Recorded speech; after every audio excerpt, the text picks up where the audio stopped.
সিরাজগঞ্জের শাহজাদপুরে বৈষম্য বিরোধী ছাত্র আন্দোলন করছে সাধারণ শিক্ষার্থীরা। শনিবার সকালে তারা করতোয়া ব্রিজ থেকে মিছিল বের করে।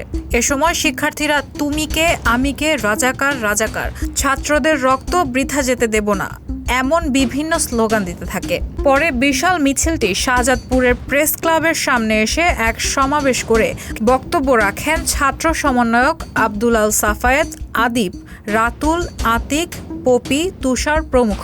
এ সময় শিক্ষার্থীরা নিহত ছাত্রদের হত্যার বিচার, গণগ্রেফতার বন্ধ, আটক শিক্ষার্থী ও সাধারণ জনগণের মুক্তি, কারফিউ প্রত্যাহারের দাবি করেন এবং অসহযোগ আন্দোলনের জন্য সবাইকে এগিয়ে আসার আহ্বান জানান। রায়হানা মুন, সবার কথা।